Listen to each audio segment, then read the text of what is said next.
I now have a visitor with me today, Mr. A.B. Smith, who is a resident of this area for close on 60 years, is it, Mr. Smith? A.B. has some of the stories of the old-timers that farmed in this area, mostly before he was here, but some of them were still around when he first came. Can you tell us some of the stories about Colonel Baker and his associates?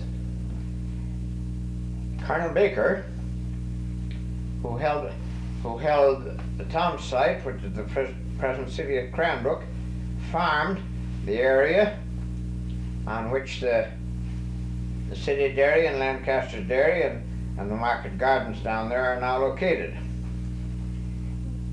He irrigated most of that area from Joseph Creek, including where the airport is now. He employed a foreman who ran the store, which say it again. Which was headquarters for the farm as well as the merchandising business, and is now occupied by the Health unit. The manager had his own ideas about the running of such businesses.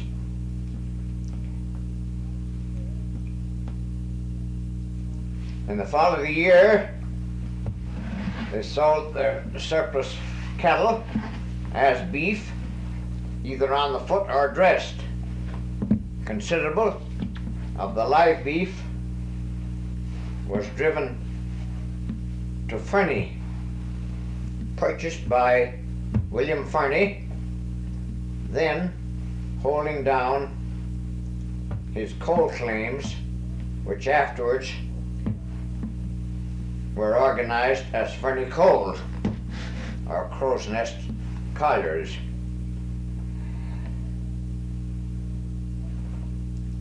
Mr. French, the foreman, in the course of his business, sold considerable beef to the sisters at St. Eugene Mission, where the present St. Eugene Hospital was then located, on the banks of the St. Mary's River.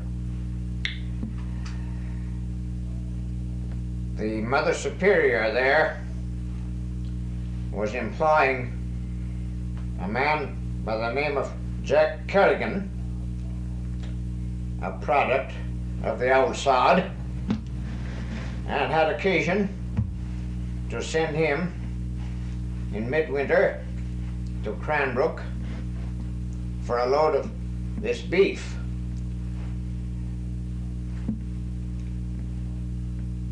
Mr. Kerrigan had been hauling farm manure the days before with his sleigh, but as it was frozen very hard, considered that no scraping or cleaning was necessary. Not so Mr. French, when he arrived. He said, "My man, I couldn't put beef in that sleigh. Just wait," and went in the shop and brought out a bale or two of unbleached cotton, which he lined the sleigh from front to rear, up the sides and all, with 2 or 3 thicknesses to keep the meat clean. When Mr. Kerrigan arrived at the mission, the Mother Superior was overjoyed after the beef was taken out of the sleigh at the amount of nice cotton she had. She told Kerrigan, "We'll have to send you again. If you make a couple of trips, we'll have enough bandages to run the hospital for a year or 2. That makes a pretty good story. Yes, and then you knew some of the other beef producers in the area, over in the Wassa area? Mr. Fernie did not get all his meat from Colonel Baker's farm. He also purchased from Captain Norbury, who had a large farm south of Fort Steele. More recently, part of it owned by James Moody, and part of it now occupied by Clark Purvis. And also from the Humphreys farm up on Wolf Creek, whose cattle were driven to Fernie by the Indians in the following year. Later, these men who had received Fernie coal scrip at 25 cents a share from Mr. Fernie for their beef cashed in on the organization of Fernie Coal, and Mr. Humphreys of Wolf Creek and Captain Norbury retired to England, wealthy men.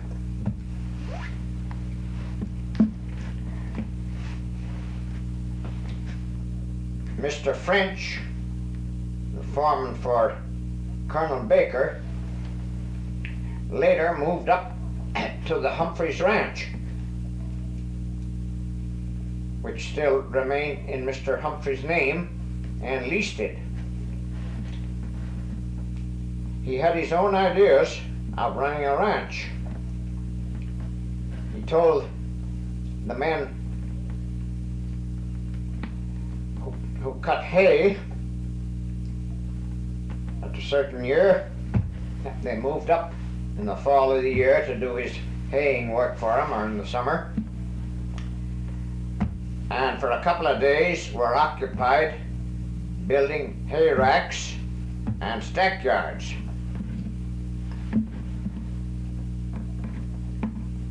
At one time, he authorized the two, Nels Johnson and Jacob Nelson, to build him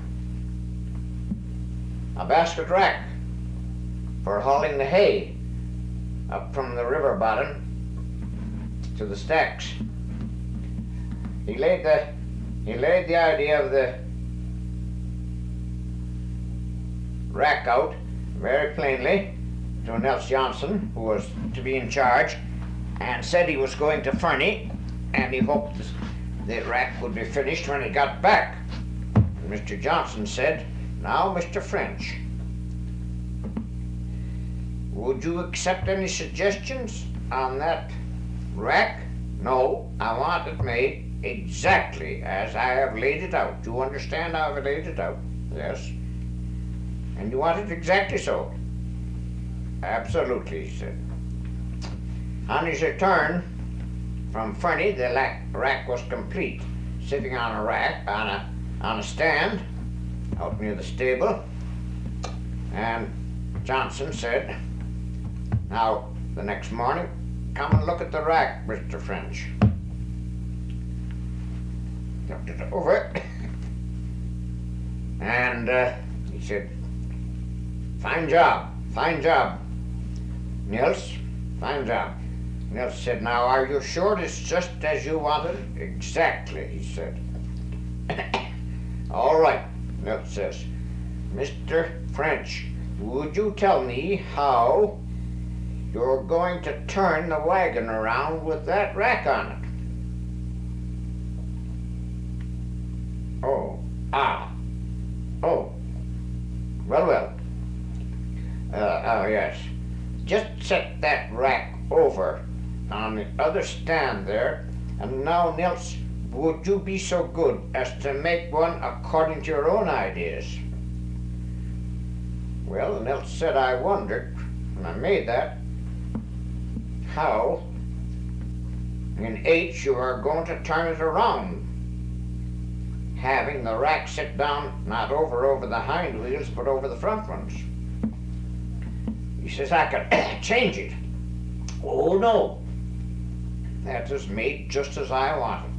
kindly put it over there, and now you build one according to your ideas. And the other rack remained there till it fell apart.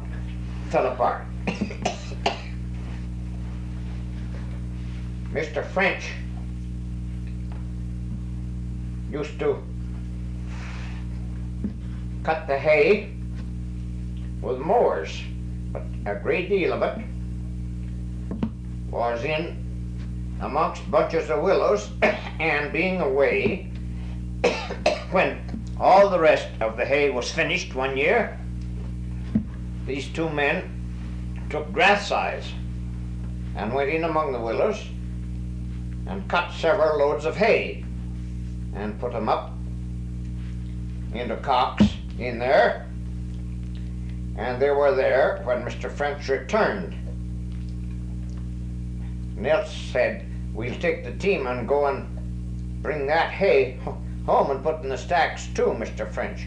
"No, no," we said. "You had no authority to cut that hay, so I will not have you gather it up. Just leave it." Well, that's quite a way of doing it. Have you any other stories about Mr. French?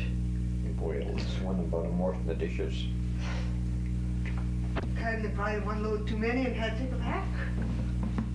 Yes, yes. Which do you want? Well, just whichever The you like. dishwashing? Yes, tell them both. Mr. French, in addition to these two Swedes who helped him regularly, occasionally got another man from Tata Creek, Jack, a Cornish man,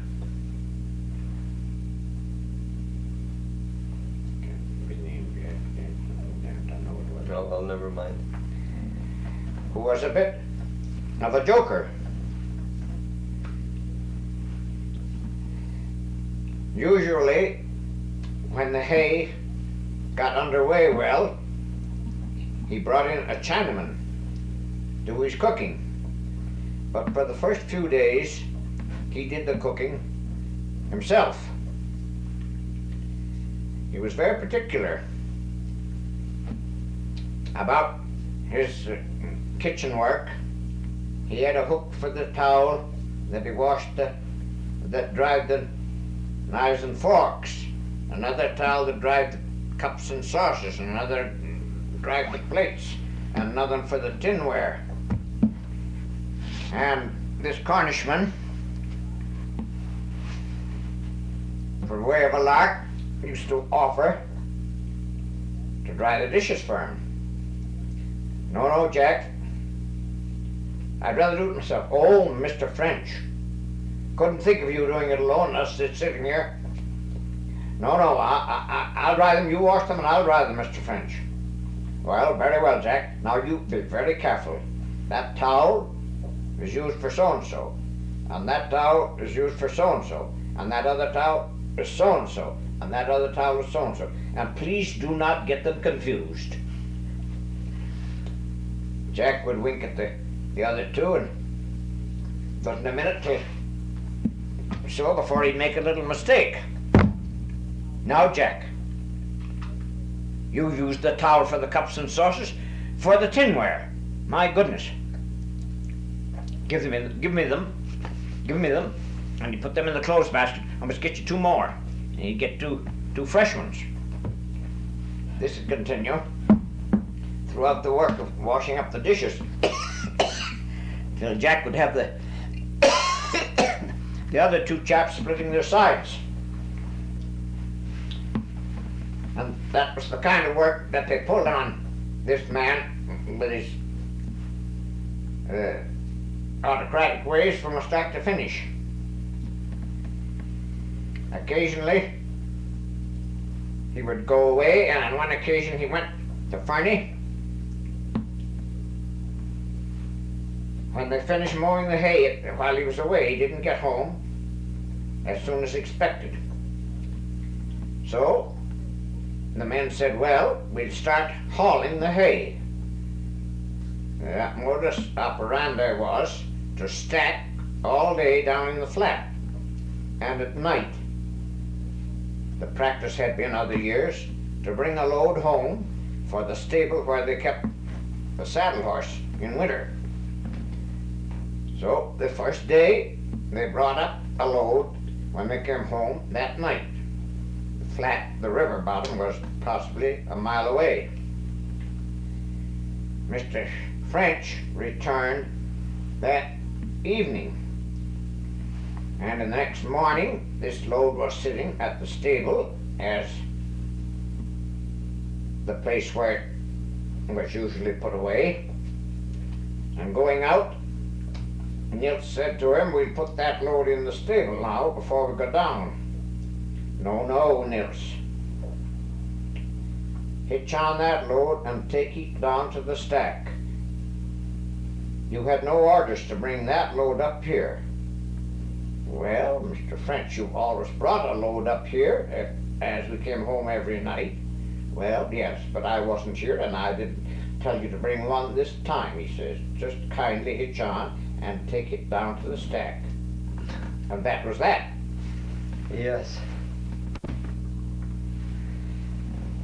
Mr. French, as gentleman foreman, employed in those early days a man by the name of John Levitt, a hard-working man originally from Norfolkshire, who pioneered, I believe, what was later known as the Schretterberg Ranch south of Fort Steele, now occupied, I believe, by Millard. In any case, he did the actual farm work for Mr. French, and they carried about 250 head of cattle this fall. They cut hay up west of Cranbrook on the hill behind Ball Hill, later occupied by Angus Morrison, marsh hay, and stacked it there against the winter. When winter came, Mr. French outlined the work of getting that hay down to Cranbrook. He said, "We will haul with 2 teams or 4 teams, possibly, twice a week. Go up and bring loads down." Later, the weather looked bad. Mr. Levitt said, on returning, he said, "I think, Mr. French, the weather is going to get bad. We're going to have heavy snow. Let us go back again tomorrow and get 2 more loads." "No," Mr. French said, "I laid down this schedule early in the season. It must continue all winter. We can't vary it. You will go again at the end of the week for your regular second load." But they didn't. It began to snow and snowed and snowed to such a depth that they were not able to get up there again till spring. And the present town site of Cranbrook was loaded with dead cattle before spring. They lost practically all they had for lack of hay, and the hay still laid up in the stacks. I understand that the early site of Cranbrook was known after the Indian chief that lived here. What name was that? Joseph's Prairie. Did you know Joseph? No, I didn't know Joseph. A lot of people say St. Joseph, but R.L.T. Galbraith, who was for long years the Indian agent, said he was a great long ways from being a saint. Yes. Now, did you know any of the other old-time Indians around? I knew a man called Tata, but who latterly was called Blind Tom. He was a blind man. And I believe he is the man that Tata Creek was named after, although there's another theory about that too. I knew Curly Alec and Adrian, who was located on the creek alongside the present Peter Woods Ranch for many years. I knew some other of the older ones, Francois, Potato Joe, and Little Joe. I guess that's about most of the older that I can remember. You mentioned Pete Woods. You knew him quite well. Pete Woods was, yes. Peter Woods, an old-timer, had come in here long before my time. He worked on the construction of the camp with the North Star mines. He had arrived from Montana, had a daughter and a stepdaughter with him at that time, and he rented and later bought what was known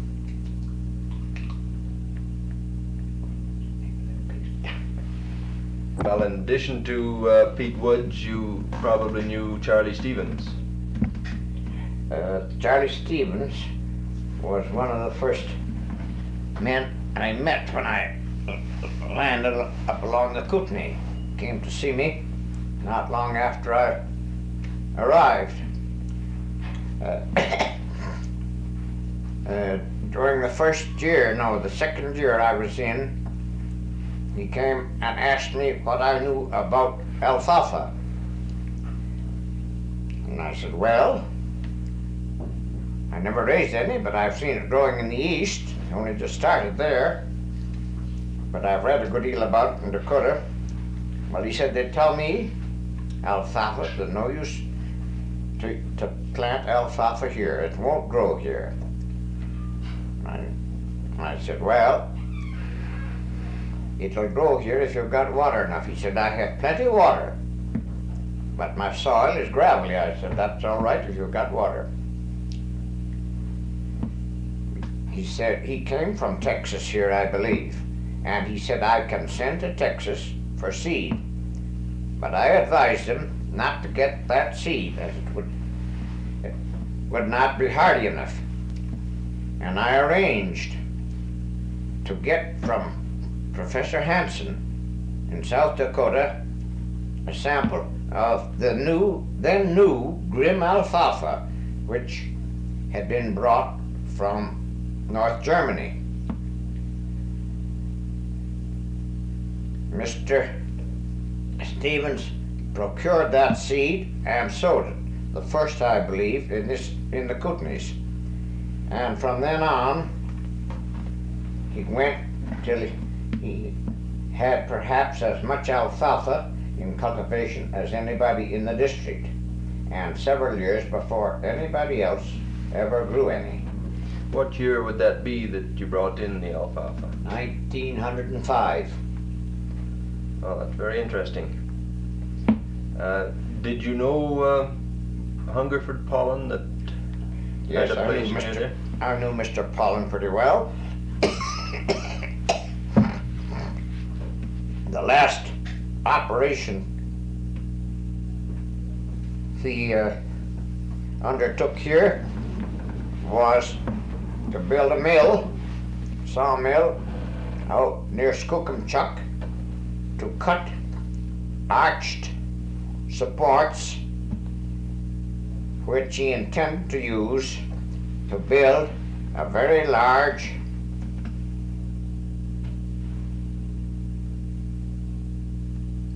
flume, irrigation flume, and had located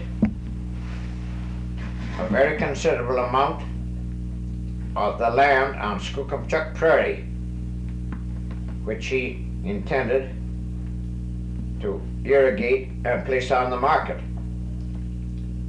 But on the outbreak of the war, 1914, the proposal broke down and he moved away from the Kootenays to Victoria, and nothing more was done.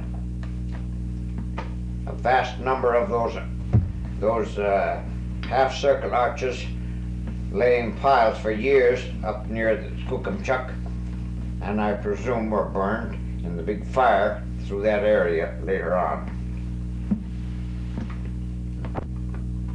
Mr. Smith, I understand you come from Ontario. What part of Ontario? Along the St. Lawrence River in Dundas County. When were you back there last? 1922. I understand there's quite a few changes taking place back there now. Well, I haven't seen since the Seaway came in, but undoubtedly the changes must be immense and a lot of grief along with them. The old farm I was raised on was not touched as it stood fairly high, but below that the river has come in, taken most of the town where I went to school, saved the Methodist church, what was the Methodist church, by filling the basement with concrete and saving the auditorium above it.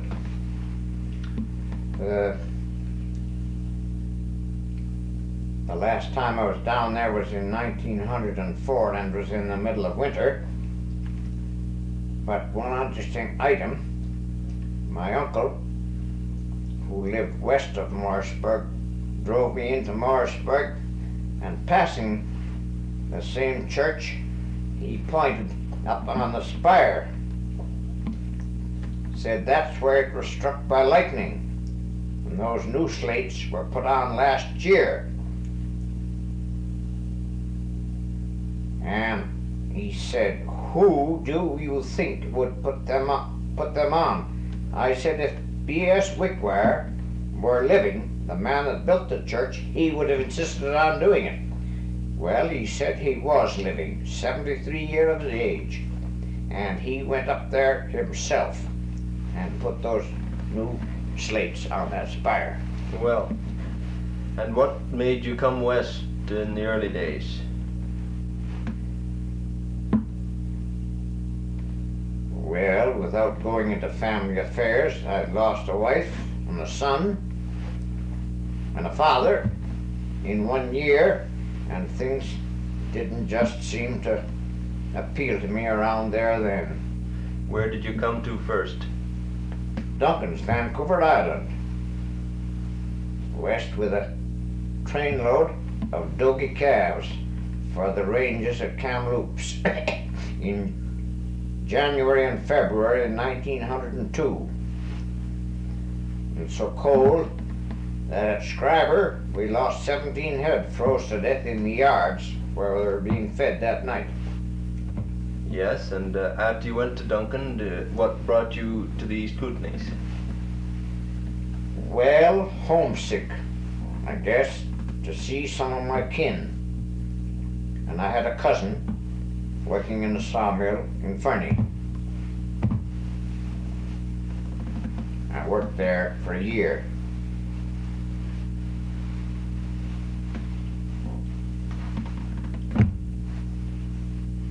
Sawmill work didn't take with me. I guess not. And you weren't around Fernie then when they had their fire? No, I was away from there for 3 years before that. Yes, well, thank you very much for your time in putting this on the tape for us. This is Joe Almack of the Historical Association speaking to you from the home of Ron and Frances King, and I have before me their father, Tom King, who was for many years MLA from this area. Now, Mr. King, before we discuss the reminiscences of the Kootenay area, could you tell me a little bit about your boyhood days? Can you tell us about the place where you were raised? I was born in a little town called Angus near Barrie on the 5th of September, 1879. That'll make you a fair old-timer.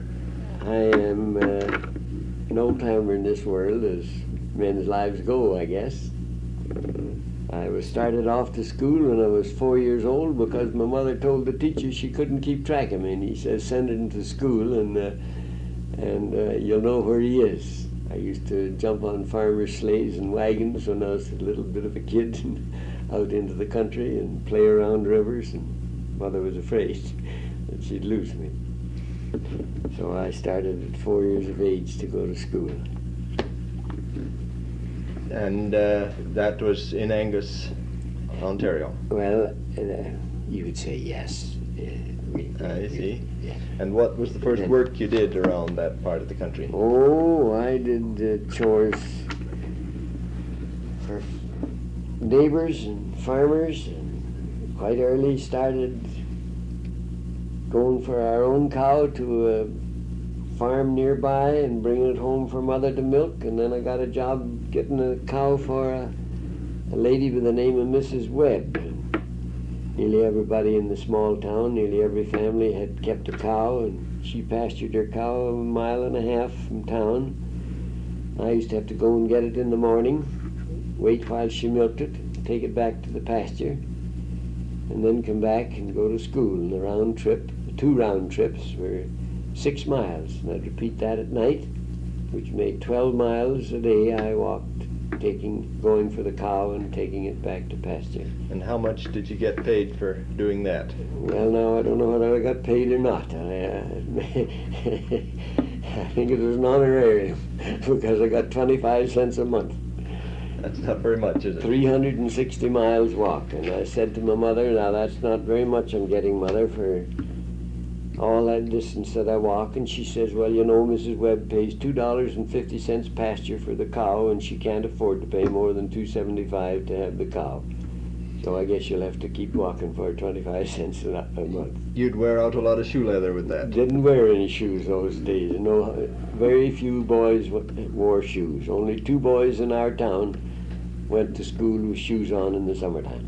One was a doctor's son and one was a hotel keeper's son. All the rest of us were barefoot. I see.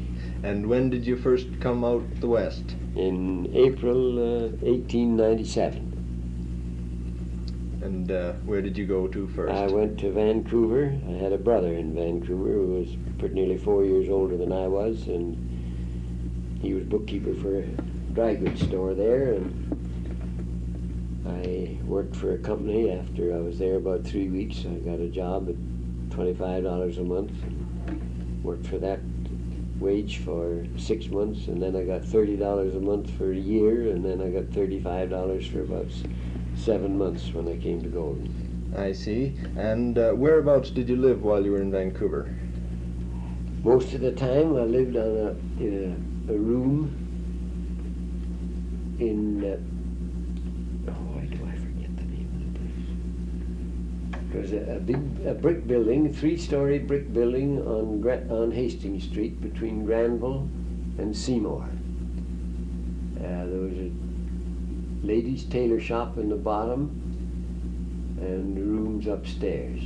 We got a room about 15 by 25 for $5 a month, and my brother and I shared that between us. And did this include light and water and heat? No, there was the building in those days wasn't even wired. We burnt a coal oil lamp. Burnt coal that the coal deliverers had to carry 3 stories up the stairs. There's been quite a few changes in Vancouver since then. Oh, a world of. And how did you come to Golden? Well, naturally the salary was a little small, and I was otherwise dissatisfied with the job. And the boss I had was leaving, and a new man came to take his place from Vermont, and he was a real nice man, and I hated to leave him, but I decided that I should get away from the job that I'd been at a couple of years, and he got the job for me in Golden here.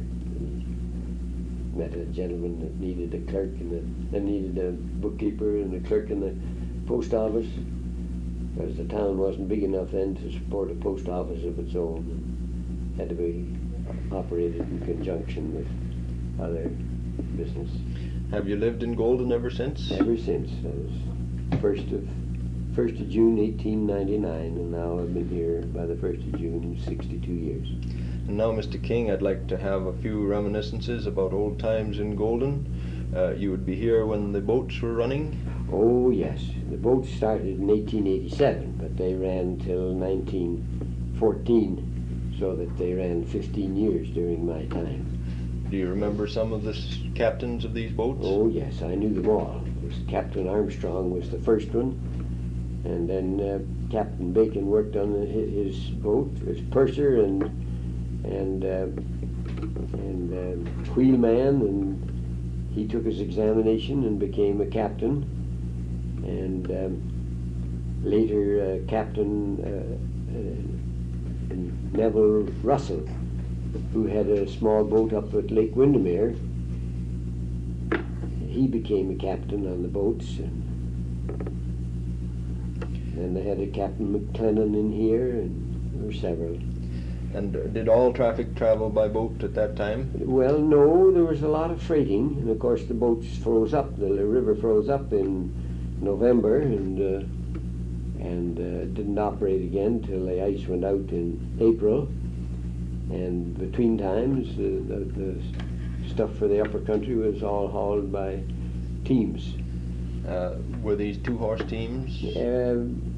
Most of them, but some of them that made a business of it had 4-horse teams.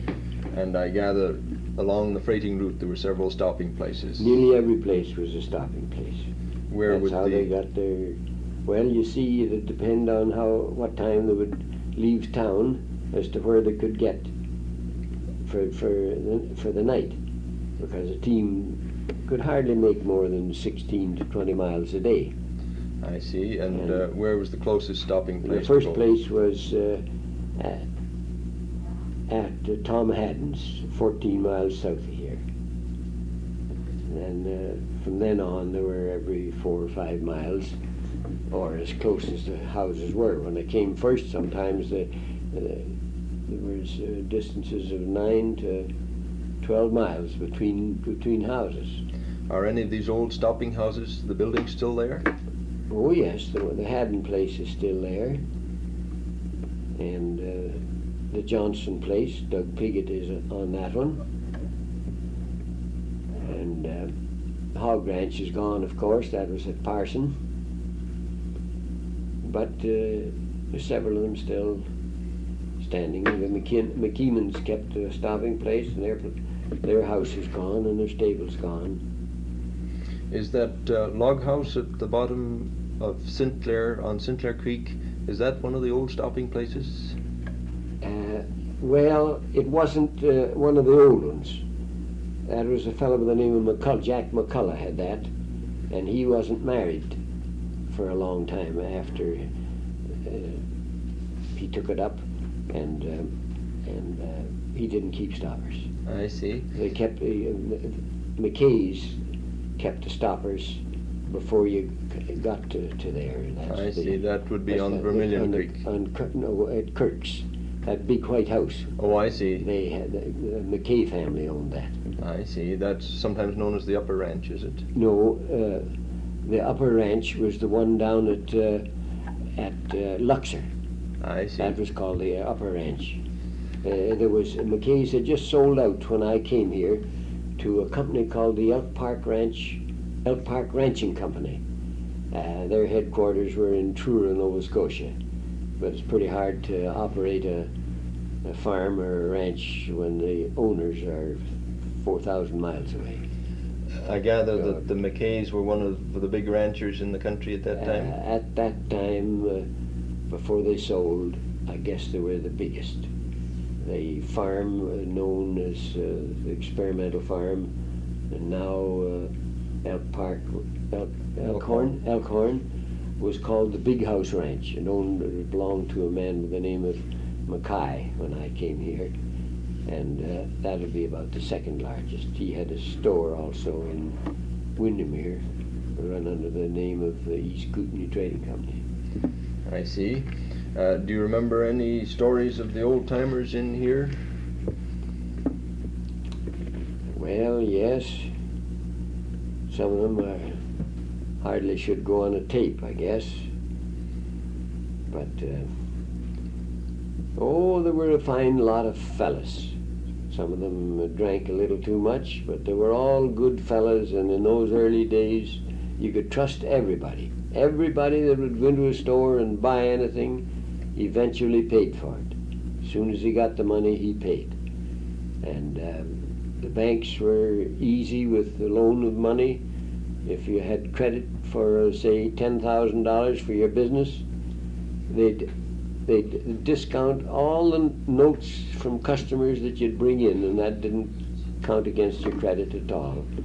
Charlie Warren used to have $10,000-12,000 worth of customers' notes under discount all the time, besides the use of the money that they lent him on arrangement. That'd be very convenient today, wouldn't it? That'd be very convenient today, but it isn't done today. And in my 6 years and a half of keeping books for Mr. Charlie Warren, from the spring of 1899 till the fall of 1905, he only had one bad account, and that was $72. And what a contrast from nowadays, when the last 20 years I was in business, I wrote off over $12,000 a year. Is that right? I gather you were also connected with the sawmill business. Could you tell us a little bit about the early sawmills in this area? Well, there was, in the early days, there were no small mills. They were all, it was steam power those days, and it had to be a fairly big operation. And the Columbia River Lumber Company had a mill on the riverbank at Golden, and floated their logs down to the mill. And they had also a mill at Beavermouth. But at Beavermouth, the undercurrent was so strong that the logs would go under the boom, and they lost eventually one night 2,000 logs, and they gave it up and closed the mill, and then later enlarged the mill at Golden to a very big cut. They had cut in 10 hours up to 250,000 feet. And were all these logs brought in by river, or? Nearly all brought in by river, because there was only horse transportation in those early days, and till the lumber company enlarged and built their own railroad. Why, they all had to be brought by team to the river and then floated down the river. They had a boom that would hold a year's cut, which would be maybe 25 million feet. I see. And later, when they put in the railroads, where were they logging? Then they logged all the way from Golden to Donald, and the connection with the railroad was at Donald. They had their own engines and their own cars, and they would, with teams, haul to the side of the railroad track, and the loading machines, they'd load the cars and haul them down to the connection with main line of 1.5 miles west of Donald, and then the CPR crews took charge of them there and hauled them up to Nicholson, and they had unloading men at Nicholson to roll them into the river and let them float down to the mill. Did you have any experiences with the hotels around here? Yes, I boarded for 2.5 years at the Kootenay house, and they were pretty rough and ready, rugged, gambling going on until 2 or 3 o'clock in the morning in the bars, and no particular license laws. And they stayed open as long as anybody wanted to buy liquor, and conveniences and rest sections in connection with the hotel are pretty crude. I remarked to one fellow that it was a bad place to have to go, out behind the stable, and he said, well, when I came it was far worse than that. He said there was a fellow come into town, and he was sitting on an end of the log that was the only convenience they had then, and the bullet went whizzing by his ear, and he looked up, and the fellow said, "Hey there, you're in the ladies' toilet. Get to the other end of the lock." And what was Golden like when you came there? Well, we had, in those early days, we had 4 hotels, and a stranger came into town, and he asked a local barber that we had here, and he said, "What kind of a town is this you have here?" Well, he says, "We got the best balanced town in Canada." He said, "Everybody's got an even break." He said, "There's 4 hotels, 4 red light houses, and 4 churches. So nobody's got any advantage." And one of the hotels later installed 5 rooms with bath, besides putting in the public bathroom, at least one for the general run of the hotel rooms. And it was the first hotel in the interior of British Columbia to have 5 baths in connection with their hotel, with their rooms. Well, that's interesting information. Now, you had some connection with farmers in this area. Could you tell us a little bit about some of the farms? Yes, there were small farms, of course, at the time I came, but everybody that had a piece of land, seemed very proud and satisfied that he had something to look forward to. Everything, of course, was done by horses and horse transportation, apart from the river boats. And as many of the horses were raised in the Windermere district, they had 3 gates across the highway between Golden and Windermere. One was near Sinclair, one near Briscoe, and one about 18 miles south of Golden, so that in case the horse wanted to go back to the place of its birth, why, he was stopped by these gates, and it wasn't so hard to go and get him as it would otherwise be. And freighters and drivers going up and down the road got out without any complaint and opened the gates and drove through and closed the gates behind them. And I never heard any complaints at all from any of these men who were so bothered. Altogether, I think on both sides of the river there were just about 30 settlers on the land between here and the crossroads to Athelmer. And some of them were just a mile or 2 apart, and some of them were 10 to 12 miles apart. The furthest apart, if I recall now, was Jack Dodd, who was at Beards Creek at about mileage 27, and there was nobody else lived from there till George McMillan's at mileage 42. I see. Were there many schools around at that time? There was one school at Windermere and one at Golden, and a lady teacher at Windermere and a gentleman teacher at Golden, and in the whole district between the main line and Fort Steele, that's all the schools were in the whole territory. I see. And were you in Golden at the time of the famous stolen church going through Golden? Oh yes, I was here. I came in 99, and it was, I think, in 1900 that church was taken up on a scow, pushed up in front of the boat.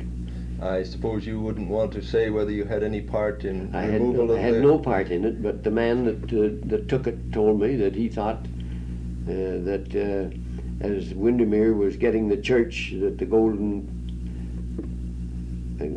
congregation should at least get the bell. So he said he took the bell off the scow and dropped it in the river with a rope on it, with a stick attached to the rope, that it would float, and they'd know after the boat went out where it was, and he pulled it out of the water. And the bell has been in Golden ever since? Not quite. It was retaken by Windermere last summer, and but I understand the bishop has ordered that it come back to Golden, and now it's in the belfry again, calling their folk to church. And I think it probably should stay there. I think so. After 60 years, they should have forgotten about the stealing of the bell. Yes. Well, thank you, Mr. King, for putting this on tape. I'm sure the people of the Kootenays will be glad to hear this story as another of the tales of the Kootenay.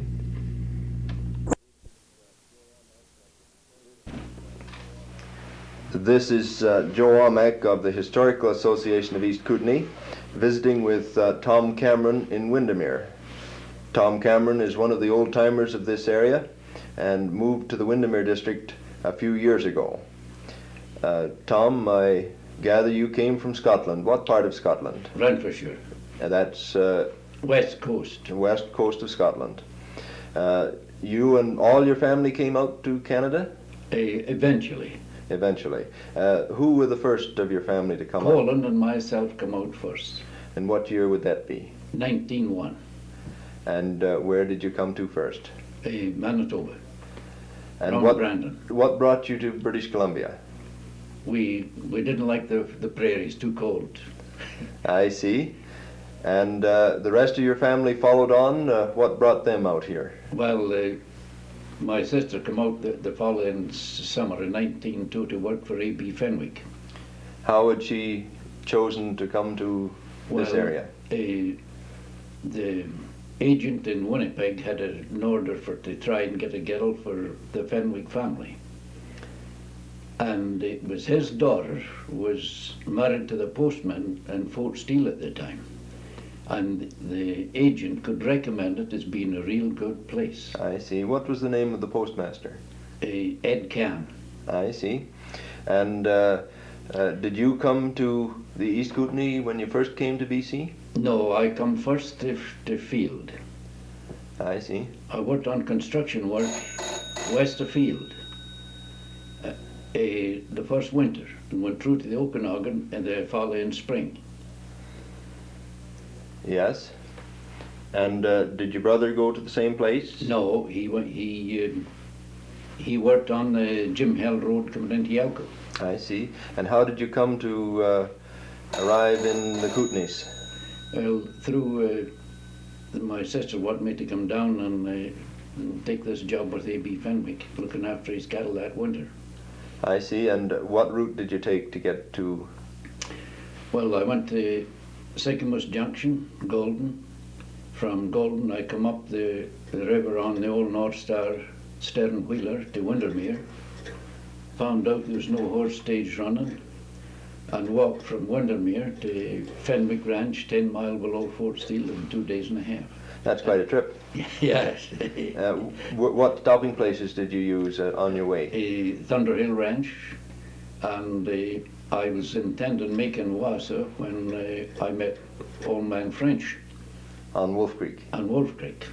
And he invited me to stay overnight with him, and it would break my journey to Fenwick the next day, I which see. I did. Yes, and Fenwick was away for a while. He left in October and got back in March. I see, and you looked after cattle all winter. Yes. His other man was doing a little logging on the river there for the big mill at Warner. It was just going in that spring. I see. And where did Fenwick used to sell his cattle? Oh, I guess he sold them first to the railroad, when the railroad camps when they came in first, and then he sold them locally. I see. About how many head of cattle would he be running at that time? He'd be running, he was wintering about 60 head. Yes, and was he growing just hay crops? No, he was putting a lot of grain into Fort Steele. He had a little thrashing machine, a steamer. Yes. And these would be mostly oats, I gather. Mostly oats. Yes. In fact, Fenwick was one of the real old-time guides in the Kootenay. Taking out parties, hunting. Hunting parties in the fall. What were they mainly after? Mountain sheep. I see. Now, you also mentioned that you met Pat Quirk. Yes, I used to pass Pat's place regular. And he seemed to take a fancy to me by another name because his old partner in the Wild Horse had been Sandy Cameron. I see. And Pat told me, he said, we had to hold downward claims. If you left them, they could be jumped. But he said, what we done was stake two claims together. He would go in town and get on a drunk, and I'd work the claims. Then when he'd come back, I'd go on a drunk, and he would work the claims. I see. And he says, I brought in the first stove into the Kootenay through Walla Walla. Yes. And it cost me a cent a pound for freight alone. That'd be quite a price. You have a little more to say about Pat Quirk? Yes, there was another old timer had his place down on the Kootenay Flats.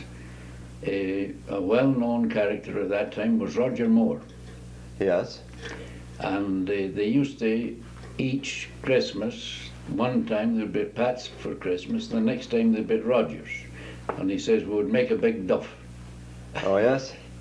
And one time Pat was in Fort Steele and he was getting a sack of spuds for seed. And he went to put them into his wagon box over all them, the all high wheel style. Yes.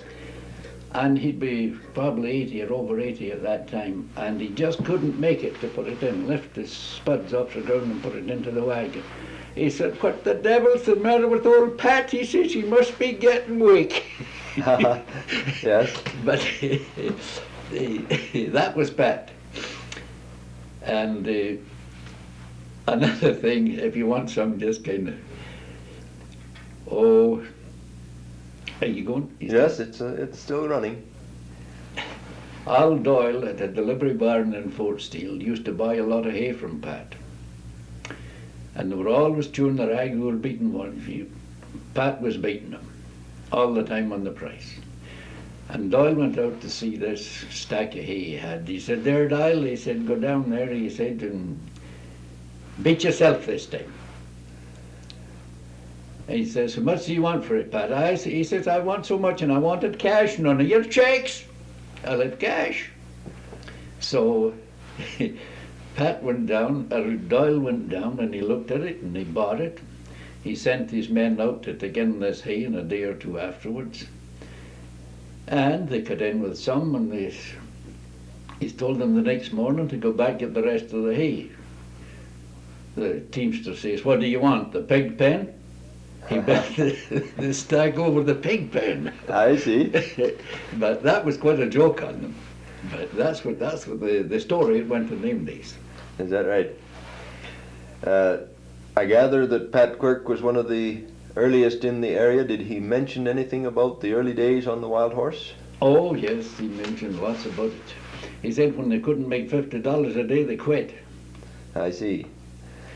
But he said where flour and everything cost us a cent a pound. Now, Tom, I understand about this time you started to ranch on the west side of the river. Well, we started there in March 1903. Yes. Who told you about the land over there? Fenwick. E.B. Fenwick told us about it. I see. It And was this was right at Mayock, near right at Mayock, right at the sidetrack. that siding would be there at that time. Yeah, well, the steel wasn't on. They put on the steel just after we went in there. I see. How did it get the name Mayock? Well, the old Indian's place just next to us was Alec Mayock. And they called it after him. They called it after him. Oh, yes. And you cleared the place with horses, I presume, at that time? Oh yes, never had any power machinery on it. Just all horse drawn. Yes. And how long did you live on that ranch? Till 48. Till 1948, from about 1902? From 1903? 1903. 1903. I bought it in the fall of 1902, but didn't move on to the spring of 3. I see. And what did you raise on this ranch? Chiefly cattle. Yes, I understand one time you did have some purebred cattle? Yes, we had at least 75 head of registered stock at one time. I see. Where did you sell the bulls? We happened to be lucky. We sold bulls to the Department of Indian Affairs for all of East Kootenay, the short-horn bulls, I see. for a number of years. We sold as far as to the Alberta border, the Montana border, and as far west as Nelson, Yes. and as far north as Briscoe. Did you ever take any bulls to the Kamloops bull sale? No, we didn't. It was just a little too much trouble. I see. You could Too always far sell away. all you wanted, Yeah, all all we around. sell were young bulls. I understand Captain Parker was one of the old-time ranchers. Parker was at the South African War when we come into the district, so I didn't know him, but I heard lots about him. I see. Where was his place? He was very near what we called Fish Lakes in them days. That is now Peckham's Lake. Oh, yes. And any of the other old timers you remember? Tom Fenwick had a ranch further down the Kootenay, nearer Bull River than Arthur. I see. But he passed out, I don't remember just the date, but he was dead quite a long time. He's died a long time ago before I left there. Aye. Then my nearest neighbour at Mayuk was George Arnold. Oh, yes. He was further west than me, and it practically adjoined us. He lived to be 100 years old. Did he? Yes, That's quite an age. an old Englishman. Yes. And I gather you had a brother at Fort Steele, still there. That's Dave, yes. When did he move in? He moved in 1907. Shortly after you got there. And he's still farming. He's still farming there. Yes. Now, did you know any of the old-time characters such as Kansas Johnny? Yes, I knew Kansas Johnny. I met Kansas Johnny. I gather there was quite a few stories about him around the country. Do you remember any? Oh, well, no, I couldn't remember. They were the only thing that I believe Kansas Johnny and Ed Sullivan, somebody else, was prospecting up round Kimberley. And they didn't strike anything they thought worthwhile, and they went back to Fort Steele. When they got back there, they found out they'd left their compass on a stump. Yes. And they went all the way back from Fort Steele to Kimberley to get that compass. And it was then they staked what is the Sullivan Mine Well, that's interesting. today. Did you know many of the old Indians around that area? Oh, I knew the most of them. There was Alec Mayuk, there was Curly Alec, there was Francois, and Adrian, and I think the oldest, one of them now, it's one of the oldest timers of the Indians there today, is Peter Andrews. Whereabouts is he? He'll be at the St. Eugene Mission yet, I think. I see. Do you know any stories about any of those old timers? No, not much. I wouldn't say too much. There's one or two things I just wouldn't tell. I see. And did you know Galbraiths? Oh, I knew the Galbraiths well, yes. Were they still running the ferry when you were? No, there was a good bridge there, but he was Indian agent, was Bob Galbraith at that time. Yes. I gather he was Indian agent for quite a while. Quite a long while. Yes. Then, of course, right in Fort Steele was Al Doyle. He was in the livery barn business, him with George Geary. Yes. And the store, an old Hudson Bay building, it was Carlin and Jurek had run it at that time. Then they turned it into the Fort Steele Trading Company. I see. And did you know Charlie Stevens? Yes, When did you meet him? in 1915. Yes. And he told me he was growing alfalfa up there on Lewis Creek, above Wasser. Oh, yes. Well, I said I would like to know how to get that started. And Neil and I, the brother and I, went up to see Charlie, and he showed us his alfalfa, and it was just amazing, the crop he had. That's what started me in an alfalfa on the ranch. Is that right? What kind of alfalfa was it? Was it blue flowered or yellow flowered? Blue flowered. Blue flowered. I couldn't tell you the name because there wasn't a particular in them days. I see. But it was good enough, no matter what it was, what brand it was. I've heard that Charlie Stevens was the first one to grow alfalfa in the Kootenays. I would believe so. Well, thank you very much, Tom. It's been a pleasure talking to you in your home, and I'm sure the people listening to the Tales of the Kootenays will enjoy hearing of the old times. Well, I'm glad to pass it along, anything I know at any time. Thank you.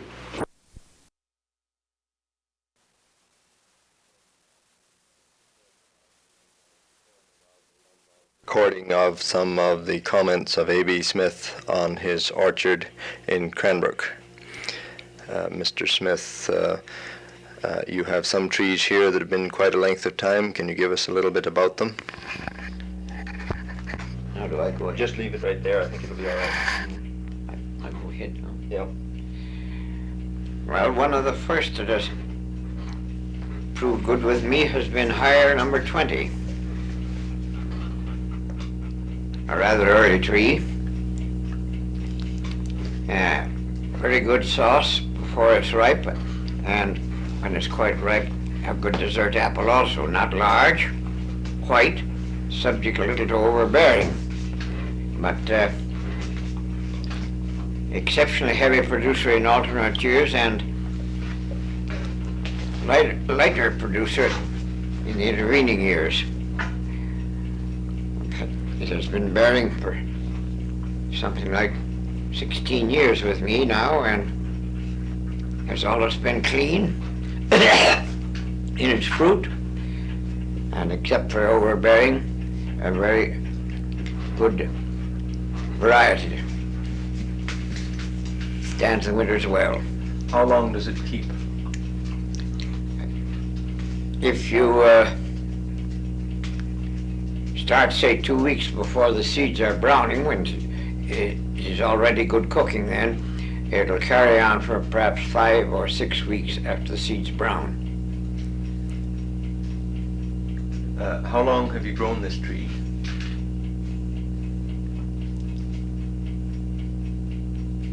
I think I've had it about 16 years. Been fruiting about 10 years. I notice you have some Simbursk out in the garden. Are any of these? I wouldn't recommend a Simbursk. It's a very perishable fruit. Occasionally shows signs of rot in the fruit itself while still on the tree before it's fully ripe. One of the others that I've had longest is Rostern number 18, a fine big red fruit.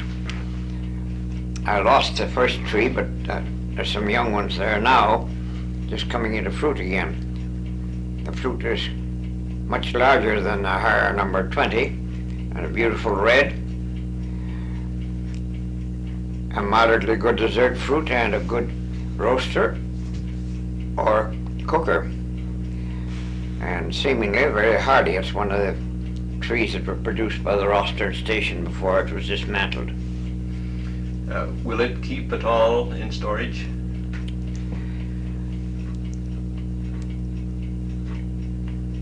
I think that it's a reasonably good keeper up to about the 1st of December. You have some other apples that keep much longer. Yes, the Manitoba Spy has been bearing in Cranbrook in the orchard of Howard King longer than it has been in mine, and it keeps until in early January very well in an ordinary cellar. It's a remarkably good apple, fully the size of the well-known Northern Spy, with a greenish tint of the flesh like that, but bears much earlier in life than the Northern Spy. And when really ripe, it's pretty fair dessert fruit, but remarkably good for sauce, pies, or baking. And it seems to be perfectly hardy so far, not affected with any special trouble or disease. The Manitoba, which is not fruiting with me now, but from grass that I put in from Mr. Pippin at Mayuk, has been fruiting for some 6 or 7 years. And this last year he brought me apples in March that were quite juicy and full of flavor at that time. It's not as large quite as a Manitoba Spy, but it's a good-sized apple, mostly golden yellow, and seems perfectly at home in East Kootenay. The Breaky is another apple from Morden. which hasn't fruited with me, but on a place once owned by Mr. Ray Wood near me, has been fruiting for some 8 or 9 years from trees that I procured for him.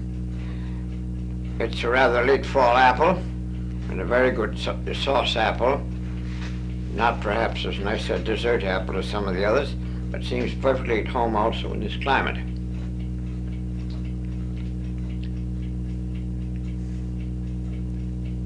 You have a mantet too. Yes, the mantet fruited with me up the hill on the orchard that I abandoned on account of it being destroyed by deer. But it's one of the nicest dessert apples that I know in, say, the last of September up till close to Christmas. And it's being put out by 1 or 2 nurseries in Dakota and Minnesota now, with high encomiums from them as to its place in their climates also. It's not large, rather white with a tint on the shoulder of the apple, and seems very vigorous, and is very high flavored as a dessert apple. Now you also have Erickson. Mr. King, I spoke up before, has the Erickson in his orchard I got. Not knowing too much about the quality, I would not recommend it to anybody, for it. Very perishable fruit. It ripens fast and spoils quick. Very short season of usefulness, but it seems quite hardy, and I think would be a very good tree for grafting some that are not so vigorous in this area. The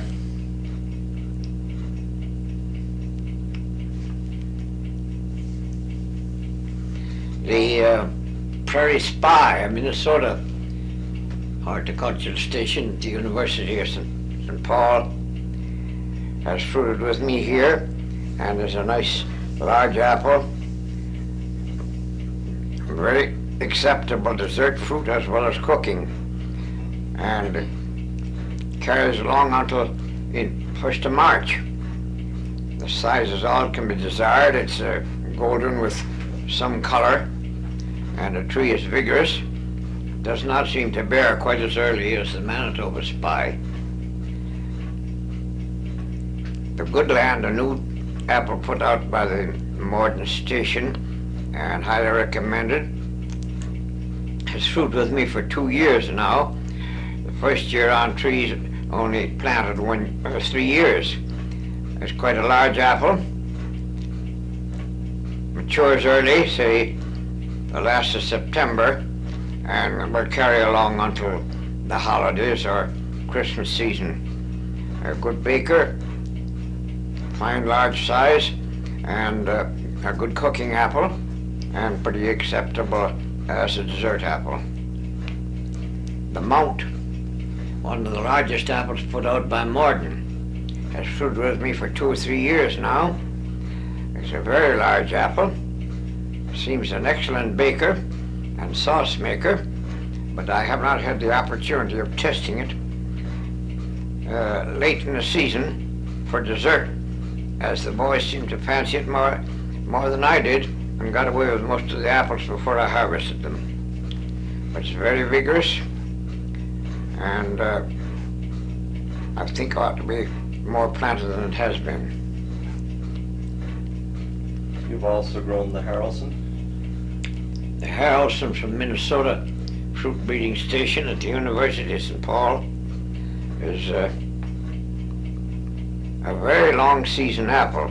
Doesn't come into its best quality till say in the last of February, and will carry through into May quite easily in an ordinary cellar.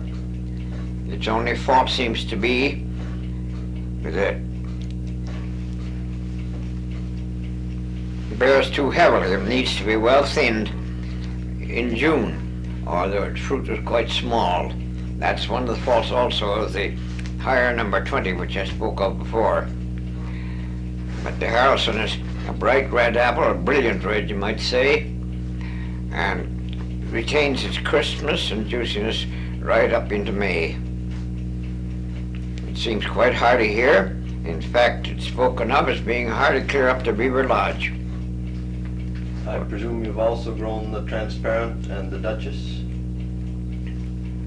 I have seen the transparent growing here, but any trees I've seen have been affected with fire blight so badly that I never took it on myself to order any for people asking me to order transparents for them. I've always recommended some other apple.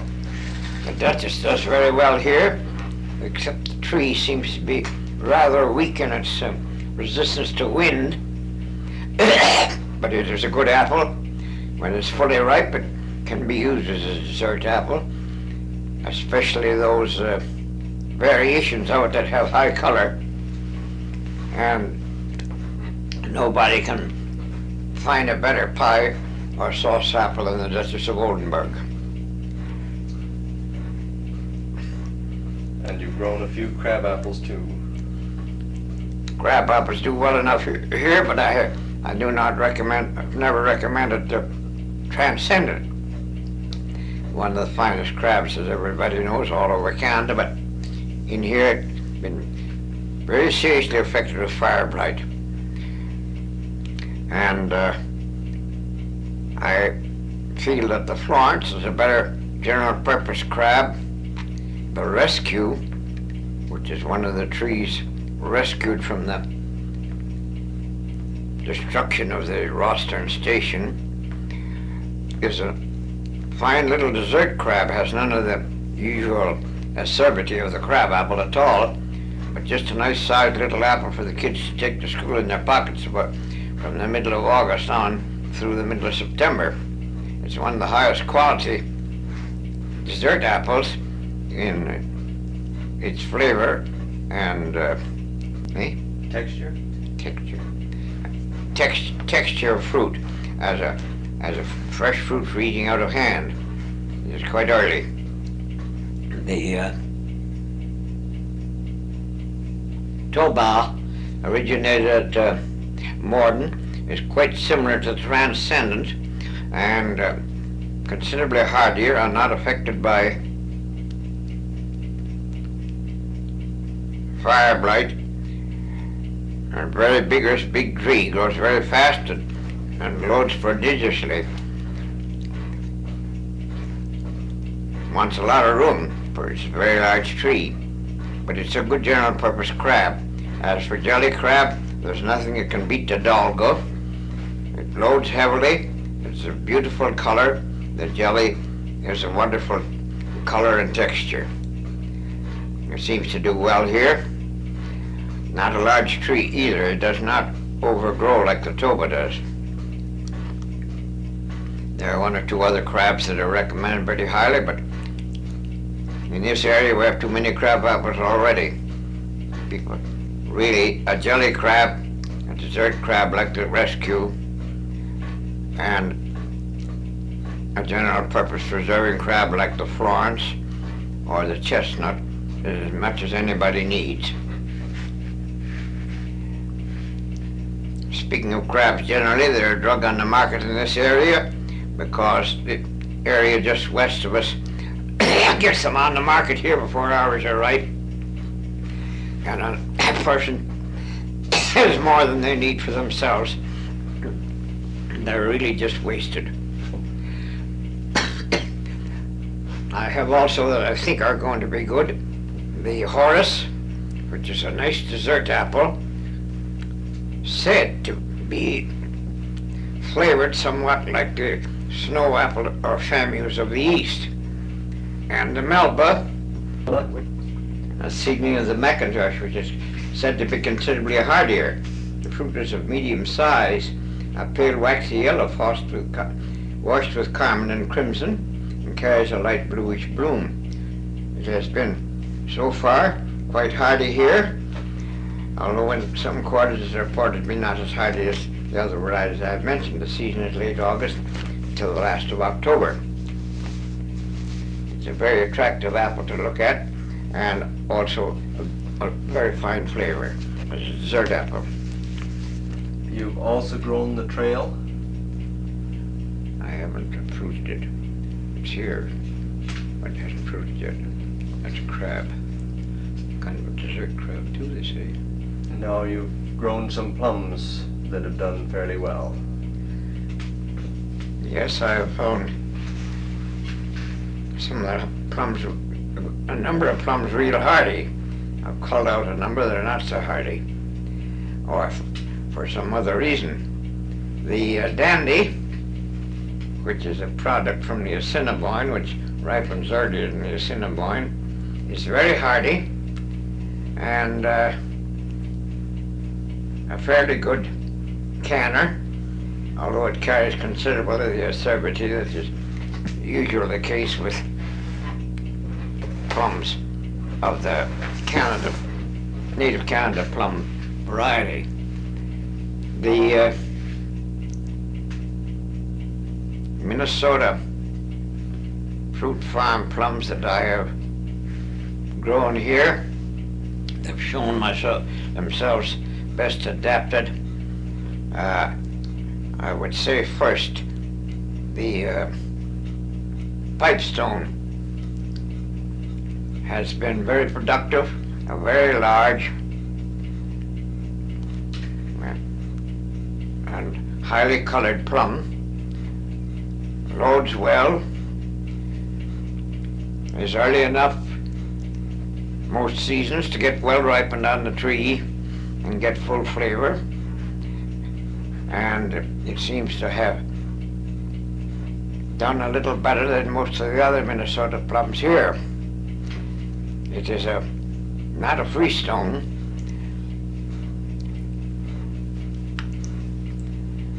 and it carries some slight evidence of the Americana plum acerbity, but not seriously enough to hurt as a preserving plum or for heavy jam. The Underwood has done pretty well here, but the plum is not as attractive as the pipestone. The La Crescent is about the earliest ripening of the Minnesota plums here. Not so large as the others, about the size of an eastern green gauge. A rich golden yellow. It has a faculty of ripening over 10 or maybe 14 days. A few will ripen and drop from the tree. Each morning you can go out and pick up a basin or two from under the tree. Those that are left on the tree haven't developed any flavor yet. The next morning may another basin full. And that goes on for close on to 2 weeks. As they get really ripe and full flavored, they drop. It's rich golden yellow on the skin and through the meat. It's not a freestone. On the sunny side of the trees have a little patch of scarlet on the shoulder of the fruit. It seems well adapted here, but it's not a long-lived tree. 5 or 6 or 7 crops, and the tree degenerates. It requires, say, planting every 3 or 4 years. The red coat has been the finest plum I've had here. It's a freestone in Minnesota. Opens up like a peach, a freestone peach, and can be peeled almost like a peach also. But just a little bit tender under most circumstances here requires a favorite situation. But as Mr. Robertson, one time Deputy Minister of Agriculture at Victoria, said, if you can grow that here, you don't need any California plums in this area. I have a plum seedling of my own grown from a pit of the Radisson, open pollinated, and according to 1 or 2 people who have tested it here, they say it is one of the best here. It seems really hardy for this area. It loads moderately well. It never overloads. And a good large plum, early enough to get its flavor before the frost comes. The Grenville from Ottawa is an extremely heavy loading plum, about as big as the last spoken one, Smith seedling, or nearly as big as the pipestone. But most years it overloads, and in alternate years does not load very heavily. The years that it overloads, some of the plums do not get more than half size. They'll be from 1.5 inch diameter plum down to a 1/2 inch diameter plum all over the tree. But it's prodigiously fruitful. I've taken 3 or 4 pails off of one medium-sized tree in one fall. It's almost as good a cooker for preserves as the pipestone, not quite as large, and quite as good as a dessert plum to eat out of hand when it's really ripe. I've tried the Assiniboine here, but it's just a trifle late. Some years you'll get caught with the frost before the fruit sweetens. And plums, it seems, have to get fully ripened or the early frosts spoil the flavor altogether. In the bush plums, I've found the Heaver to be one of the best to carry its fruit up off the ground. Not a heavy bearer, but it is quite the largest of the bush plums. It's fully as large as the crescent plum. It has a purple skin, but a green flesh. It's a fruit, not a freestone, but it seems a regular bearer, but not a heavy bearer. The Manor is with me very erratic. Some years it bears fairly heavily, and some years none at all. The bearing wood is inclined to lie almost flat on the ground, and in bad seasons it gets splashed up with dirt and perhaps covered with some of the earth, and those do not ripen in the proper time. The Dura, which is the most prodigiously heavy bearer of any fruit I ever saw, is just possibly 10 days late here in some seasons. The fruit gets hit, as I've said, with a touch of frost, and then there's no flavor to it. But in those years when it ripens, there's nothing can beat it for the quality of its fruit, for a high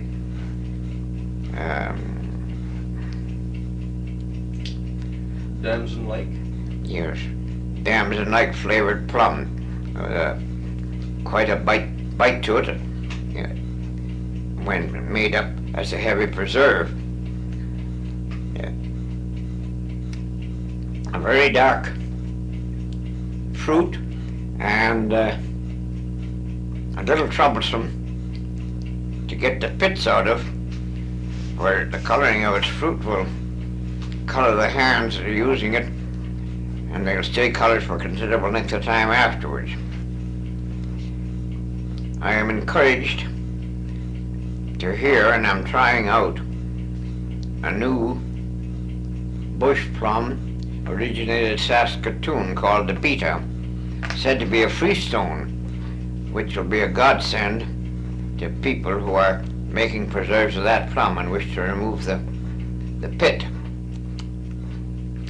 Morden got out a freestone some years ago, but it was green fleshed and for some reason does not seem to have been propagated very widely. Boone has the Convoy, which he advertises highly and seems to be hardy up to 3 or 4 years of age. Then it bears an immense crop, and the next year that growth is dead. It has repeated this with me for some 4 or 5 times.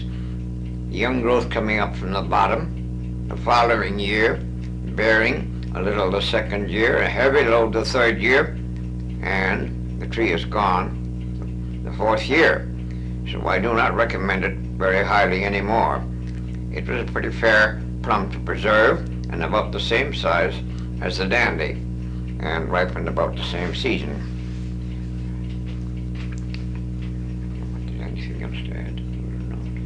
You might say a little bit about how you got started in horticulture and how long you've been at it?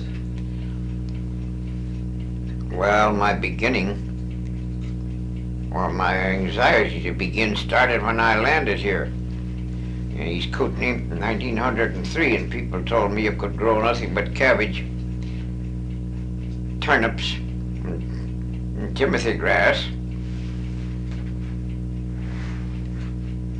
And I thought that there was an opening for fruit if they only planted the right kinds. And then there much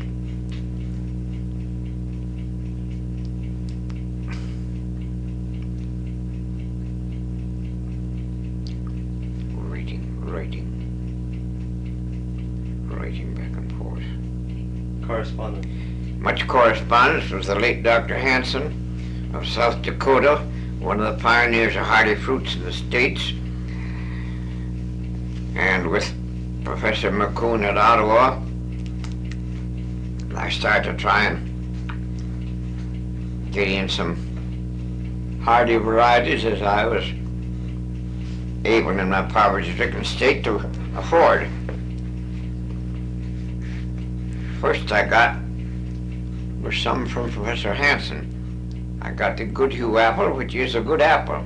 There's still a tree standing, bearing on the abandoned orchard in the upper part of my place, which hasn't had any water for some years, but it produces a bit of fruit every year.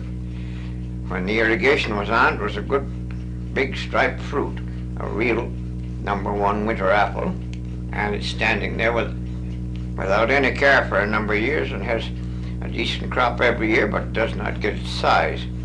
But I planted that and 1 or 2 more from the South Dakota College. The South Dakota Horticultural Association at that time was disseminating Professor Hanson's productions to subscribers to the society, and I procured a few trees in that way. And among them, one of the first was the Hopa rosy bloom crab, the first rosy bloom crab to be produced by Professor Hanson that was hardy enough for northern climates, which is a vast big tree now with me and the forerunner of several rosy blooms that I have at the present time. Later, I became a member of the Minnesota Horticultural Society, and their station at the University Farm disseminated a few varieties of fruit each year to outlying places to get opinions as to what they would do. And it's through them that I got some of the earliest of the Minnesota varieties, and afterwards 1 or 2 of the American nurseries took them up until importation became so difficult that it's very hard work now to get anything in from there. But through them I got the pipestone and the underwood, the crescent and the red coat and the radisson, and another one, the hennepin, which I had up on the abandoned orchard, which was a remarkably nice plum for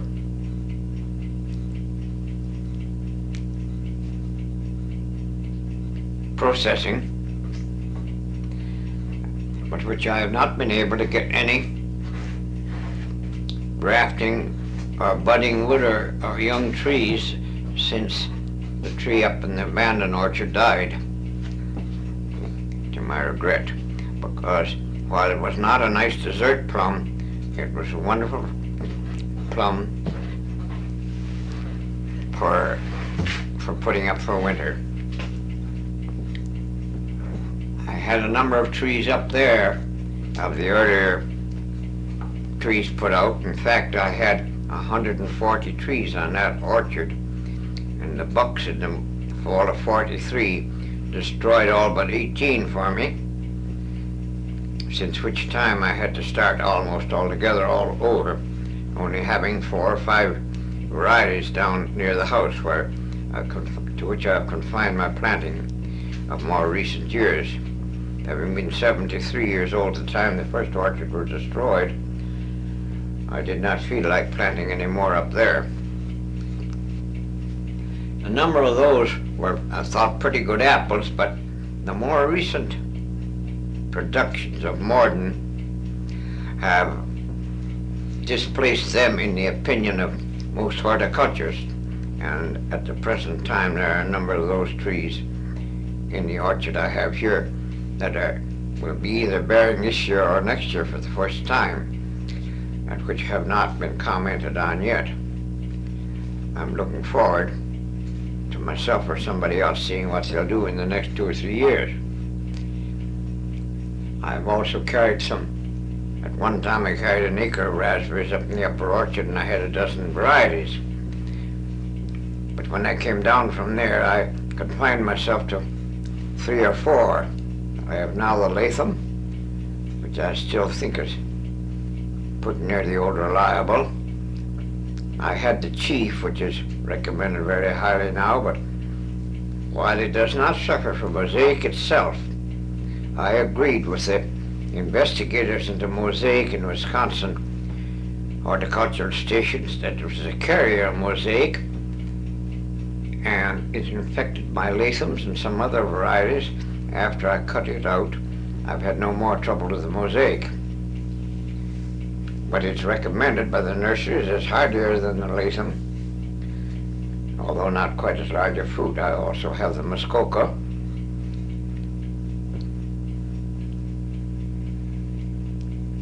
The Washington, which comes from Puyallup,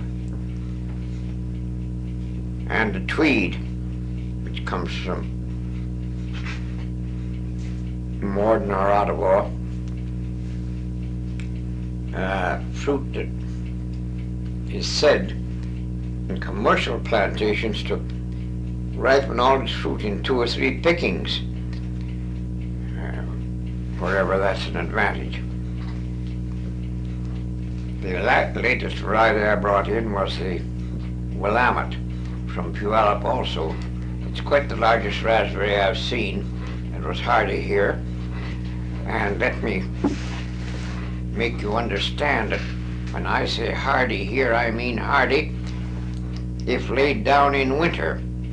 There are sunrise and 2 or 3 more that will stand up in winter and face our climate, but the quality is not what I feel I'd like to have. The trouble of laying them down in winter is not very great, and you're sure of your fruit crop the following year.